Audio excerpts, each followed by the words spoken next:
Une infirmière en difficulté ignorait totalement qu'il observait. Un milliardaire allait changer sa vie à jamais. L'hôpital était étrangement silencieux à cette heure. Les néons au plafond grésillaient doucement, projetant une lueur pâle sur les murs blancs et stériles. Les seuls bruits étaient les bips réguliers des machines provenant des chambres des patients et le murmure occasionnel d'une infirmière de nuit faisant sa ronde. Anna Collins resserra sa blouse autour d'elle, réprimant un frisson en sortant dans le couloir. Encore une garde de 14 heures, et ses jambes lui faisaient mal d'épuisement. Mais elle n'avait pas le choix. Les factures s'accumulaient, et son jeune frère avait toujours besoin de soins. Alors qu'elle passait devant le poste des infirmières, son amie Mélissa leva les yeux de derrière le comptoir. « Anna, tu es sûre de ne pas vouloir m'attendre? Je finis dans une demi-heure. On peut partir ensemble. » Anna força un sourire fatigue. « J'apprécie, mais j'ai juste envie de rentrer chez moi et de m'écrouler. » Melissa Franca, less sourcils. « Face attention. Il est tard. Tout ira bien, l'assura Anna. Mais le malaise dans sa poitrine racontait une autre histoire. Le parking était presque désert. Les pas d'Anna résonnaient contre le béton alors qu'elle se dirigeait vers sa voiture. Elle fouilla dans son sac à la recherche de ses clés, sa respiration s'échappant en petits soupirs fatigués. Puis elle le sentit. Une présence. Les poils de sa nuque se hérissèrent. Elle n'était pas seule. Les doigts d'Anna se resserrèrent autour de ses clés alors qu'elle accélérait le pas. Elle atteignit sa voiture et chercha maladroitement à déverrouiller la portière, mais la sensation d'être observée devint plus forte. Puis une ombre bougea. Un homme émergea de derrière un SUV garé, ses yeux sombres fixés sur elle. Il était grand, large d'épaules, et quelque chose chez lui semblait anormal. Le pouls d'Anna s'accéléra. « Salut !» dit l'homme, sa voix trop désinvolte, trop suave. « Vous partez toujours aussi tard. » Le cœur d'Anna battait la chamade. « Restez en arrière, avertit-elle, serrant ses clés comme une arme. L'homme eut un sourire narquois. « Allons, allons, pas besoin d'être comme ça. » Il fit un pas lent en avant. « Je veux juste discuter. » La respiration d'Anna devint haletante. Elle savait bien qu'il ne fallait pas le croire. Elle balaya le parking du regard, cherchant une issue. Puis une autre silhouette apparut. Un homme entra dans son champ de vision de l'autre côté du garage, grand, confiant, dangereux d'une manière complètement différente. Ses yeux bleus perçants se fixèrent sur l'étranger, son langage corporel criant l'autorité. « Laissez-la tranquille », ordonna-t-il. L'agresseur se raidit. « Mêlez-vous de vos affaires. » Le nouveau venu ne broncha pas. « Ce sont mes affaires. » La tension monta d'un cran. Anna le sentit avant de le voir. L'instant où l'agresseur se jeta en avant. Un éclair de mouvement, un poing qui vole, un grognement de douleur. L'étranger frappa le premier, mais le nouvel homme, son protecteur, esquiva avec des réflexes fulgurants. Il contra, assénant un coup solide aux côtes de l'agresseur. Anna recula en titubant tandis que les deux hommes se battaient. L'agresseur était fort, mais l'homme qui la protégeait l'était davantage. Un dernier coup envoya l'étranger s'écraser au sol. Il gémit, se tenant le côté avant de se relever péniblement et de s'enfuir en courant dans l'obscurité. Anna laissa échapper un souffle qu'elle n'avait pas réalisé retenir. Son sauveur expira brusquement, roulant son épaule. Puis elle le vit. Du sang. Une tache cramoisie s'épanouissant sur sa chemise, juste sous ses côtes. « Oh mon Dieu !» Anna se précipita à ses côtés. « Vous êtes blessé. »« Ce n'est rien, » marmonna-t-il. Anna secoua la tête, déjà en mode infirmière. « Vous avez besoin de points de suture.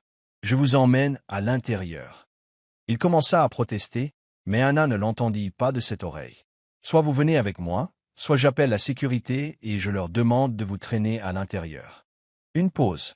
Puis, il soupira, lui adressant un petit sourire narquois et fatigué. « Eh bien, quand vous le présentez comme ça ?» Anna passa son bras sous le sien, le guidant vers les portes de l'hôpital. Elle n'avait aucune idée que l'homme qu'elle sauvait était milliardaire. Anna conduisit l'homme blessé à travers les portes des urgences, son cœur battant encore la chamade après l'agression dans le parking. L'odeur stérile d'antiseptique emplissait l'air tandis que les néons projetaient une lueur froide sur le sol carrelé de blanc. L'homme à côté d'elle, son sauveur, tressaillit à peine, malgré le sang qui tachait son flanc. « Vous êtes bien trop calme pour quelqu'un qui vient de se faire poignarder, » marmonna Anna en le guidant vers une salle d'examen vide. « Ce n'est qu'une égratignure, » répondit-il, sa voix profonde et douce. Anna lui lança un regard noir. Oui, eh bien, une simple égratignure peut s'infecter.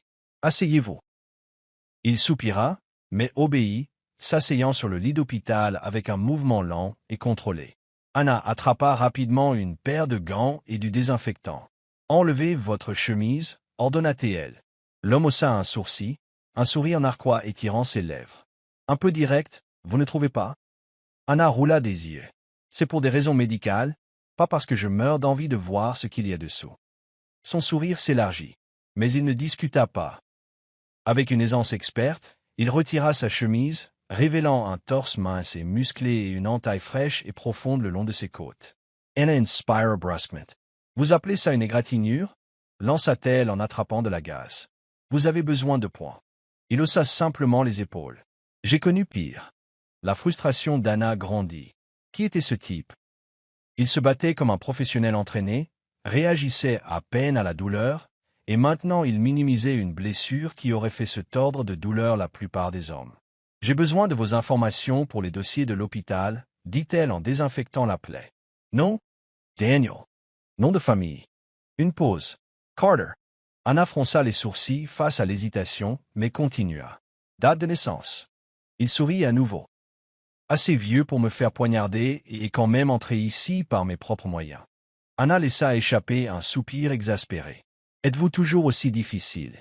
Daniel gloussa, mais le son fut de courte durée alors qu'elle pressait la gaze imbibée d'antiseptique contre sa blessure. Il ne broncha même pas.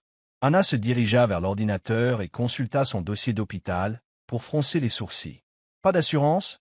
Demanda-t-elle en se retournant vers lui. Daniel haussa les épaules. Jamais eu besoin. Elle croisa les bras. Alors quoi? Vous vous baladez en cherchant la bagarre pour le plaisir. Pas exactement, dit-il, son regard indéchiffrable. Disons que j'étais au bon endroit au bon moment. Anna plissa les yeux. Il cachait quelque chose, mais elle n'insista pas. Elle avait appris depuis longtemps que certaines personnes portaient des secrets qu'elle n'était pas prête à partager. Au lieu de cela, elle termina de suturer la plaie, l'enveloppant fermement de bandages frais. Voilà, dit-elle, vous devriez aller bien. Mais pas de charges lourdes, pas d'activité intense, et certainement pas de jouer les héros de sitôt. Daniel glausa. Pas de promesse. Anna secoua la tête mais ne put s'empêcher d'esquisser un petit sourire.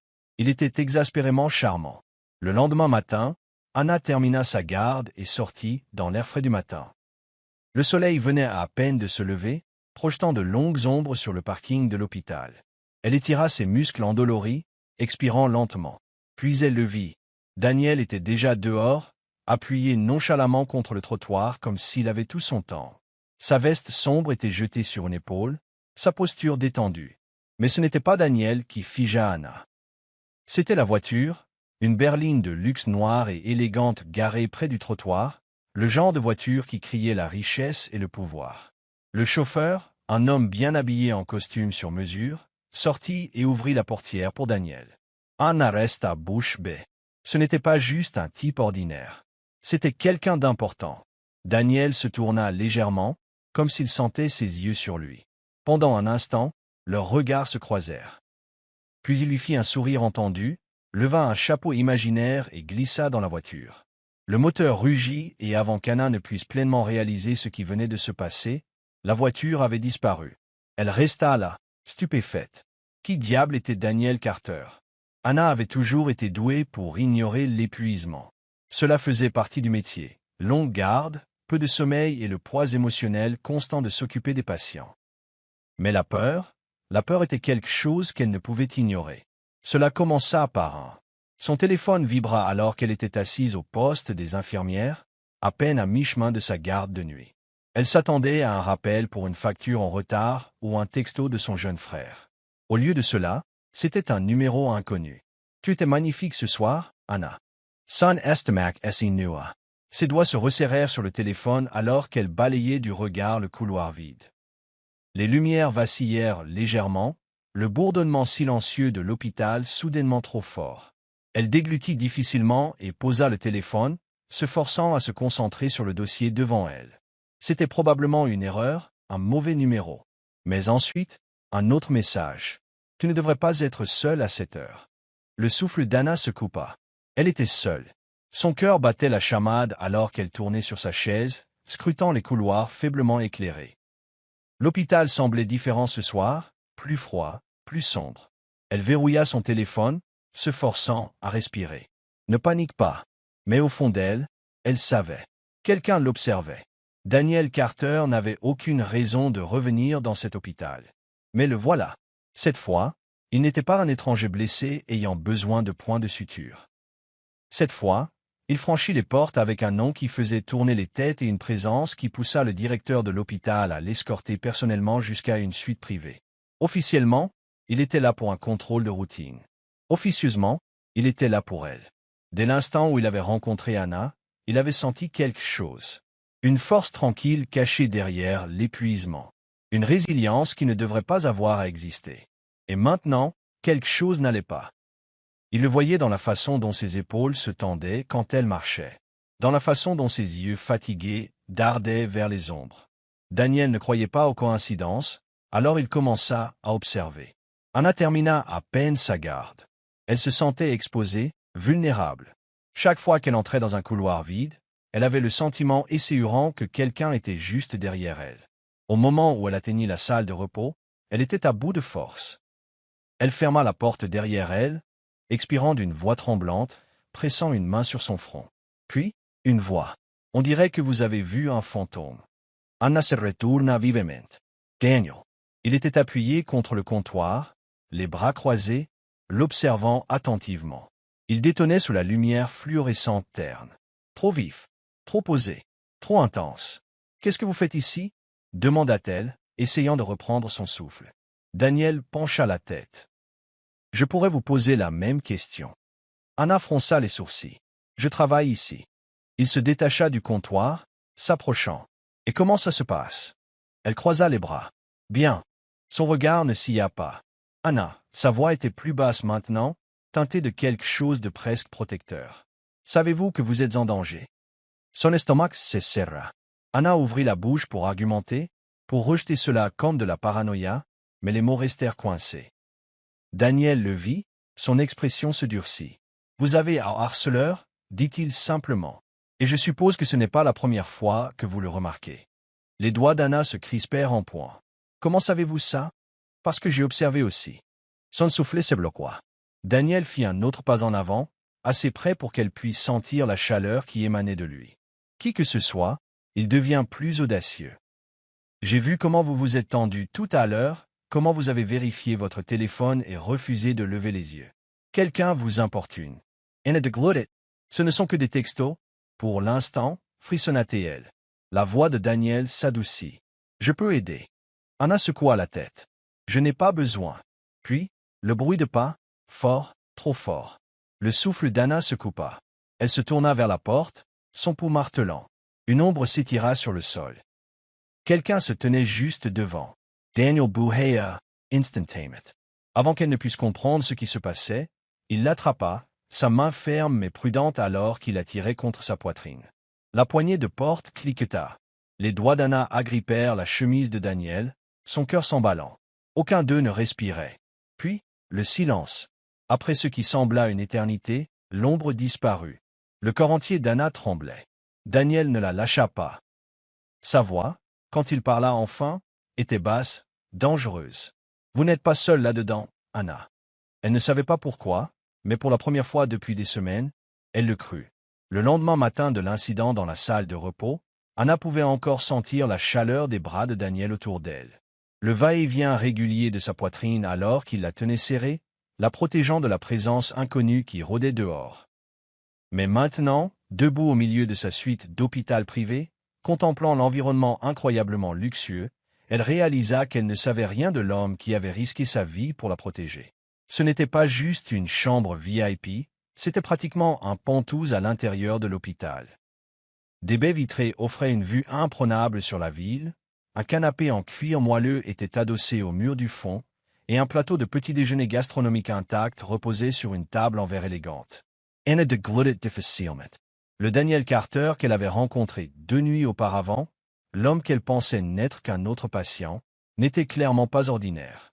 Daniel était assis sur le bord de son lit, sa chemise déboutonnée en haut, des bandages dépassant du tissu. Malgré sa blessure, il avait l'air complètement à l'aise, comme un homme qui avait vu et surmonté des défis bien plus grands. « Vous me fixez » murmura-t-il. Anna cligna des yeux, sortant de sa torpeur. « Oui, eh bien, pardonnez-moi d'être un peu choqué. » Daniel Surat Narcoismet. Qu'est-ce qui m'a trahi? La suite? La sécurité personnelle? Ou le fait que le directeur a failli s'évanouir quand il m'a vu entrer? Anna Croisa Las Bras. Tout ça à la fois. Un silence s'installa entre eux. Puis, Daniel expira et se pencha légèrement en avant, ses yeux bleus perçants fixés sur les siens. J'aurais dû vous le dire plus tôt. Mon nom complet est Daniel Carter. Je possède Carter Medical Holdings, la société qui détient cet hôpital, et une centaine d'autres à travers le pays. Le souffle d'Anna se coupa. Carter Medical Holdings? Elle avait déjà entendu ce nom. Tout le monde l'avait entendu. C'était l'une des plus grandes sociétés de soins de santé du pays, connue pour racheter des hôpitaux en difficulté et les transformer en centres médicaux d'élite. Ce qui signifiait que Daniel n'était pas seulement riche, il était milliardaire. Anna recula d'un pas. « Vous » Elle secoua la tête. « Vous me dites que l'homme que j'ai recousu aux urgences est le propriétaire de tout cet endroit. » Daniel lui fit un petit signe de tête amusé. « La poitrina d'Anna s'aserra. »« Pourquoi ne me l'avez-vous pas dit ?» Daniel l'étudia un moment avant de répondre. « M'auriez-vous traité de la même manière si je l'avais fait ?» Anna serra l'amtsoira. Non, elle ne l'aurait pas fait. Elle aurait été trop prudente, trop hésitante. Elle aurait surveillé chacun de ses mots, craignant d'offenser un homme ayant le pouvoir de faire ou défaire sa carrière d'un simple coup de fil. Et c'est exactement pourquoi elle détestait les gens comme lui. Des hommes riches qui pensaient pouvoir faire ce qu'ils voulaient, jouer selon leurs propres règles et ne jamais faire face aux vraies conséquences. Daniel soupira, se levant malgré sa blessure. « Je ne voulais pas que vous me voyiez comme un PDG intouchable. Je voulais juste que vous me voyiez comme un homme qui... » Il hésita, qui se soucie de ce qui vous arrive. L'estomac d'Anna se tordit. Elle secoua la tête, essayant de chasser les émotions qui obscurcissaient ses pensées. « Écoutez, j'apprécie tout ce que vous avez fait, mais soyons honnêtes. Nous venons de deux mondes différents. » Daniel fronça les sourcils. « C'est ce qui vous inquiète? L'argent? » Anna expira brusquement. « Il ne s'agit pas seulement d'argent. Il s'agit de réalité. Vous vivez dans des pentouses et concluez des marchés à plusieurs millions de dollars. J'ai à peine de quoi payer mon loyer et je fais des gardes doubles juste pour survivre. » La machoide de Daniel se contracta. « Et si je vous disais que ça n'a pas d'importance? » Anna rit, mais il n'y avait aucun humour là-dedans. Ça a toujours de l'importance. Daniel laissa échapper un lent souffle, étudiant la femme devant lui. Elle était féroce, têtue, fière et complètement incapable de demander de l'aide, même quand elle en avait le plus besoin, ce qui rendait ce qu'il s'apprêtait à dire encore plus difficile. « Vous êtes en danger, Anna. » Son expression si figia. Daniel s'approcha. « Celui qui vous suivait dans le garage, celui qui a envoyé ces textos, ils ne vont pas s'arrêter. » Les mains d'Anna se crispèrent en poing le long de son corps. « Je peux gérer ça. » La voix de Daniel S. Dursit. « Vous ne devriez pas avoir à le faire. » Anna level lamentin. « Alors quoi? Vous allez être mon chevalier servant maintenant? M'acheter une protection? Me déménager dans l'une de vos luxueuses propriétés? Si c'est ce qu'il faut pour vous garder en sécurité, alors oui. » La poitrine d'Anna se serra, car pendant une seconde, juste une seconde, elle voulut dire oui. Voulut croire que quelqu'un de puissant et d'intouchable, comme Daniel Carter, pouvait améliorer les choses. Mais la réalité s'abattit comme un raz de marée. Elle avait passé toute sa vie à se battre pour prouver qu'elle pouvait tenir sur ses deux jambes, et elle ne laisserait pas un milliardaire débarquer et faire d'elle un autre problème à régler pour lui. Alors elle prit une profonde inspiration, redressa les épaules et prononça les mots qui lui brisèrent le cœur. Non. Les yeux de Daniel s'assombrirent. Anna, je n'ai pas besoin de votre argent. Sa voix vacilla, mais elle tint bon. Et je n'ai pas besoin de votre aide. Un muscle tressaillit dans la mâchoire de Daniel. Vous êtes imprudente. Peut-être, admit-elle, mais au moins je suis honnête. Le silence tomba entre eux, épais et suffocant. Puis, avant que Daniel ne puisse dire quoi que ce soit d'autre, Anna se tourna et s'éloigna.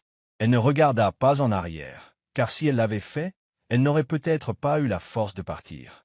Daniel Carter n'était pas homme à abandonner facilement. Anna s'était éloignée de lui, mais cela ne signifiait pas qu'il allait s'éloigner d'elle. Pas maintenant qu'il connaissait la vérité. 2 jours après leur dispute, Daniel était assis dans son bureau, un épais dossier posé sur son bureau.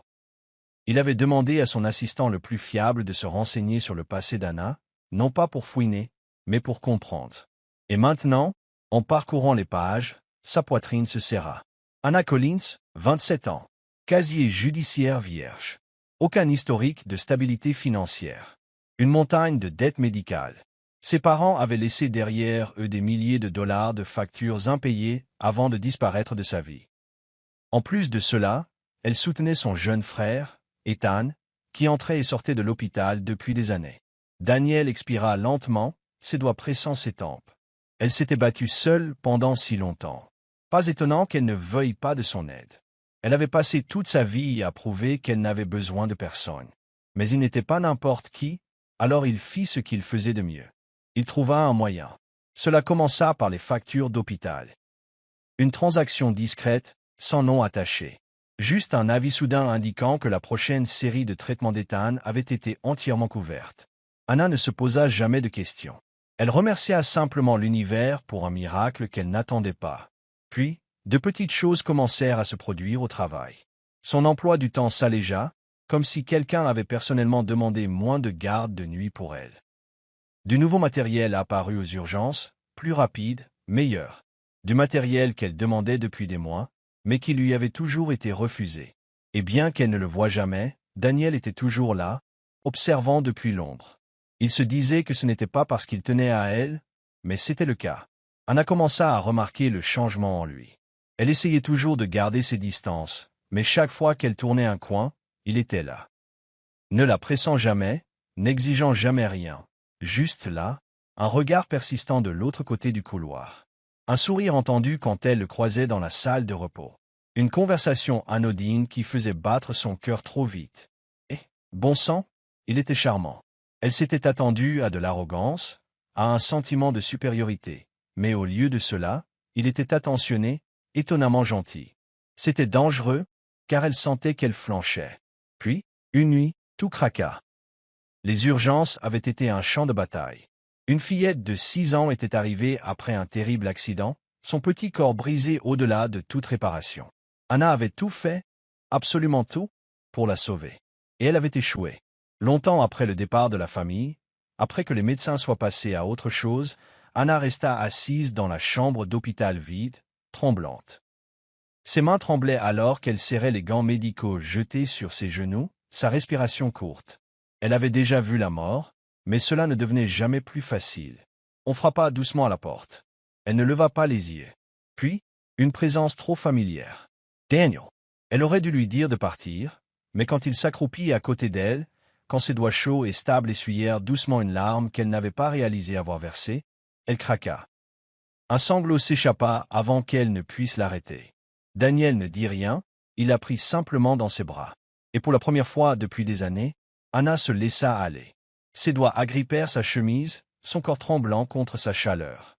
Il la tenait sans hésitation, comme s'il avait attendu ce moment. Puis, d'une voix à peine plus haute qu'un murmure, il prononça les mots qui la brisèrent complètement. « Tu n'as plus à être forte toute seule. » Et à cet instant, elle le crut. L'air nocturne était chargé de silence alors qu'Anna se dirigeait vers sa voiture, l'épuisement pesant sur ses épaules. Le parking souterrain était presque vide, les faibles néons projetant de longues ombres sur les murs de béton. Elle serra son sac plus fort, son rythme cardiaque régulier mais alerte. Puis, un bruit. Des pas. Anna S.I. Figia. Un frisson parcourut son échine alors qu'elle tournait la tête, scrutant le parking faiblement éclairé. Rien. Mais elle savait mieux. Elle n'était pas seule. Elle accéléra le pas, ses doigts tremblants alors qu'elle cherchait ses clés dans son sac. Plus que quelques pas. Une ombre bougea. Avant qu'elle ne puisse réagir, une main rugueuse se plaqua sur sa bouche. Anna cria contre la paume, étouffant sa voix, son corps se tordant violemment. Mais l'homme derrière elle était plus fort. « Arrête de te débattre », siffla une voix contre son oreille. La panique déferla dans ses veines alors qu'elle luttait plus fort, son cœur martelant contre ses côtes. Puis, une voix familière. « Lâche-la !» L'emprise sur Anna se desserra légèrement alors qu'elle et son agresseur se tournaient vers le son. Daniel Carter se tenait à quelques mètres, le visage sombre de fureur. Le souffle d'Anna se coupa. Sa présence était imposante. Épaules tendues, poings serrés, yeux brûlants de rage pure.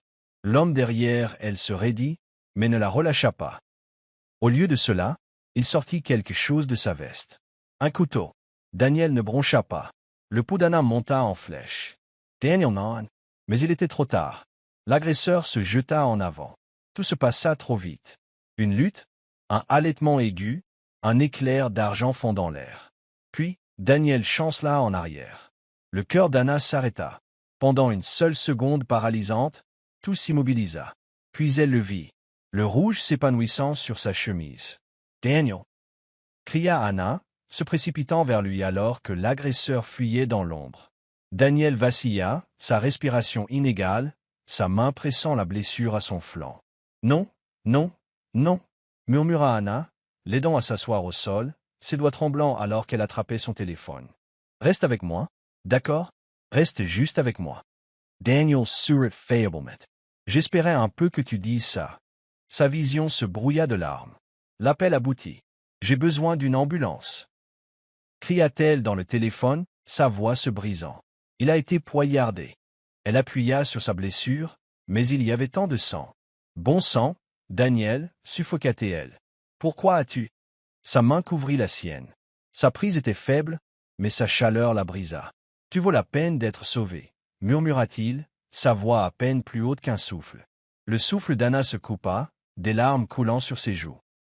Puis ses yeux se fermèrent, et pour la première fois de sa vie, Anna fut vraiment terrifiée. La chambre d'hôpital était trop silencieuse. Les machines bipaient rythmiquement, une réassurance constante que l'homme allongé dans le lit était toujours en vie. Anna était assise à côté de lui, ses doigts enroulés autour de sa main, refusant de lâcher prise.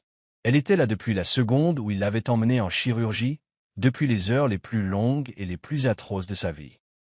Maintenant, tout ce qu'elle pouvait faire était d'attendre. Son pouce effleura ses jointures, ses lèvres se pressant en une fine ligne alors qu'elle luttait contre les larmes. Puis, un mouvement. Les doigts de Daniel tressaillirent. Anna inspira brusquement. Puis, très lentement, ses yeux s'ouvrirent. D'abord, il cligna des yeux groggy, son expression hébétée. Puis son regard se porta sur elle.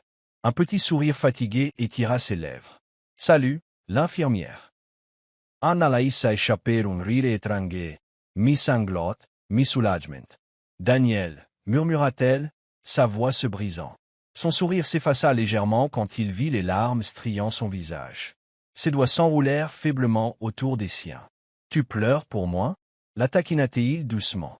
Anna laissa échapper un rire larmoyant, secouant la tête. « Tu es son idiote. » Daniel expira lentement, sa prise sur elle se resserrant très légèrement. « Mais je suis ton idiot, » murmura-t-il. Le cœur d'Anna se brisa, et pour la première fois, elle cessa de combattre ce qu'elle ressentait. Daniel Carter avait fait face à d'innombrables négociations à enjeux élevés, à des accords de plusieurs milliards de dollars et à des concurrents impitoyables, mais rien ne l'avait jamais autant terrifié que ce moment. Assis sur le lit d'hôpital, le flanc encore douloureux de la blessure qui avait failli lui coûter la vie, il regardait Anna. Elle se tenait près de la fenêtre, les bras enroulés autour d'elle, fixant les lumières de la ville au-delà de la vitre. La douce lueur illuminait son visage, mais il pouvait voir le trouble dans ses yeux. Elle n'avait pas quitté son chevet depuis l'opération. Elle avait pleuré pour lui, et maintenant il s'apprêtait à tout risquer. Anna savait qu'il la regardait. Elle pouvait sentir le poids de son regard, l'intensité qui rendait son pouls instable. Elle n'avait toujours pas digéré ce qui s'était passé, à quel point elle avait failli le perdre, comment son monde avait basculé quand elle l'avait vu saigner dans ses bras. Elle avait passé des années à se convaincre qu'elle n'avait besoin de personne. Mais quand Daniel s'était effondré dans ce parking, quand sa main était devenue molle dans la sienne, cela l'avait presque détruite. Elle se tourna pour lui faire face, essayant de maîtriser ses émotions. « Tu devrais te reposer. » Daniel sourit narquoisement, cette lueur familière et suffisante dans ses yeux bleus. « Et tu devrais t'asseoir. Mais nous voilà. » Anna soupira, se dirigeant vers le lit. « Tu n'écoutes pas, n'est-ce pas? » « Pas quand il s'agit de toi, » murmura-t-il. Son souffle se coupa. Le silence s'étira entre eux, épais, non dit, dangereux. Puis Daniel attrapa sa main, lentement, délibérément, et Anna le laissa faire. Ses doigts s'entrelacèrent aux siens, sa chaleur l'ancrant. « J'ai failli te perdre, murmura-t-elle, sa voix à peine plus haute qu'un souffle. L'âme de Daniel S. contracta. Je n'allais rien laisser t'arriver. Anna secoua la tête. Ce n'est pas ce que je veux dire, Elle déglutit, se forçant à rencontrer son regard. Je n'avais pas réalisé à quel point tu comptais pour moi avant cette nuit, et ça me fait peur. Daniel expira lentement. Bien, dit-il. Anna cligna des yeux. Quoi? Parce que ça fait un moment que je suis terrifié. Sa voix était plus basse, plus douce. De te perdre, de ne pas pouvoir te protéger, de ne jamais avoir la chance de te dire la vérité. Son cœur battait la chamade. La vérité. Daniel resserra sa prise. Que je t'aime, Anna. Les mots la frappèrent comme une tempête. Elle le fixa, son pouce en ballant. Daniel, je me fiche des différences entre nous, continua-t-il avant qu'elle ne puisse se retirer. Je me fiche de l'argent ou du milieu social, ou de toutes ces choses que tu penses nous séparer. Son pouce effleura ses jointures. Je ne veux pas seulement te protéger, Anna. Je veux être à tes côtés. Je veux être celui sur qui tu t'appuies, celui qui se bat pour toi quand tu es trop fatigué pour te battre toi-même. Anna craqua. Des larmes brûlèrent derrière ses yeux alors que sa respiration tremblait. Elle n'avait jamais eu ça, pas une seule fois. Personne ne lui avait jamais dit qu'elle n'avait pas à le faire seule. Et puis, il l'embrassa. Lent, tendre, dévastateur. Ses lèvres étaient chaudes, patientes, lui donnant le temps de s'enfuir si elle le voulait. Mais elle ne le fit pas. Elle lui rendit son baiser, ses mains agrippant sa chemise, son corps fondant dans le sien. Et pour la première fois depuis toujours, elle se permit de croire que peut-être, juste peut-être, elle n'était plus seule. Le hall principal de l'hôpital n'était jamais aussi bondé. Médecins, infirmières et patients s'étaient tous rassemblés, leurs murmures emplissant l'air alors qu'ils tendaient le cou vers le centre de l'attention. Daniel Carter, debout, grand dans un costume bleu marine impeccable, tenant une petite boîte en velours dans ses mains. Et devant lui, une Anna Collins stupéfaite, son cœur battant dans ses oreilles. « Daniel, qu'est-ce que tu fais ?» Il sourit, complètement imperturbable face aux centaines d'yeux qui les observaient. Quelque chose que j'aurais dû faire il y a longtemps. Les mains d'Anna tremblaient alors qu'il posait un genou à terre. Des halètements parcoururent la foule. Daniel leva les yeux vers elle, ses yeux bleus perçant plus doux qu'elle ne les avait jamais vus. « Nous avons traversé l'enfer ensemble, » dit-il, la voix stable malgré le poids de ses mots. « J'ai failli te perdre plus de fois que je ne peux compter, et chaque fois, cela n'a fait que me rendre plus sûr d'une chose. » Il ouvrit la boîte. À l'intérieur, une superbe bague en diamant capta la lumière, simple, élégante, tout comme elle. « Je t'aime, Anna, continua-t-il, et je ne veux pas seulement te protéger. Je veux être l'homme à côté duquel tu te réveilles chaque matin. Je veux être l'homme qui s'assure que tu ne portes plus jamais le poids du monde seul. » Des larmes montèrent aux yeux d'Anna. Le sourire de Daniel s'adoucit. « Alors, mademoiselle Collins, voulez-vous m'épouser ?» Un silence tomba sur la pièce. Pour la première fois depuis toujours, Anna se permit de croire. Croire que l'amour n'était pas une question d'argent ou de statut. C'était ça. C'était cet homme qui avait risqué sa vie pour elle, s'était battu pour elle, l'avait aimée, même quand elle le repoussait.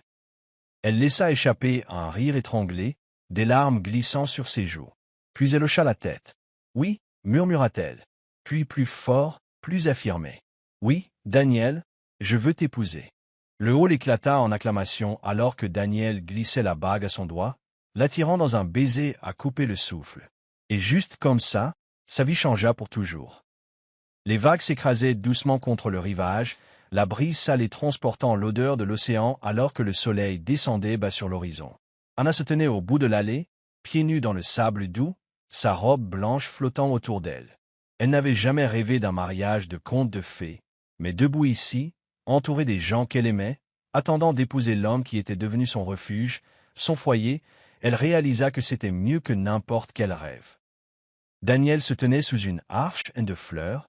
Texte original dit « Felt light ». Possible erreur, j'adapte pour le contexte. Il semblait léger, comme s'il ne portait plus le poids du passé. Quand elle l'atteignit, il prit ses mains, les serrant doucement. Elle sourit. Nerveux. Daniel sourit narquoisement. Seulement à l'idée de prononcer mes vœux sans pleurer. Anna rit, secouant la tête. Je paierai pour voir ça. L'officiant commença, mais Anna entendit à peine les mots. Tout ce sur quoi elle pouvait se concentrer était Daniel, l'homme qui s'était battu pour elle quand elle ne pouvait pas se battre pour elle-même, qui lui avait montré que l'amour n'était pas une question de grands gestes ou de richesse. C'était une question de sacrifice, de confiance, de choisir quelqu'un. Chaque jour, Daniel porta sa main à ses lèvres, déposant un doux baiser sur ses doigts avant de murmurer. « À partir de maintenant, tu n'auras plus à t'inquiéter seul. » La gorge d'Anna se serra d'émotion car, pour la première fois de sa vie, elle le crut. Et quand Daniel se pencha, scellant leur amour par un baiser, elle sut que c'était pour toujours. L'amour n'est pas une question de richesse, de pouvoir ou de statut. C'est une question de sacrifice, de confiance et de choisir quelqu'un chaque jour. Anna avait passé toute sa vie à se battre seule. Daniel avait passé sa vie à construire des murs. Mais à la fin, l'amour a triomphé. Ce n'était pas un conte de fées. C'était réel, désordonné, imparfait, mais c'était le leur. Parce que le véritable amour ne consiste pas à sauver quelqu'un. Il consiste à se tenir à ses côtés à travers chaque tempête, chaque peur, chaque bataille. Si cette histoire a touché votre cœur, n'oubliez pas d'aimer, de partager et de vous abonner à Soul Steering Stories pour d'autres récits inoubliables d'amour, de résilience et de seconde chance. Parce que parfois, la personne que vous attendez le moins peut changer votre vie pour toujours.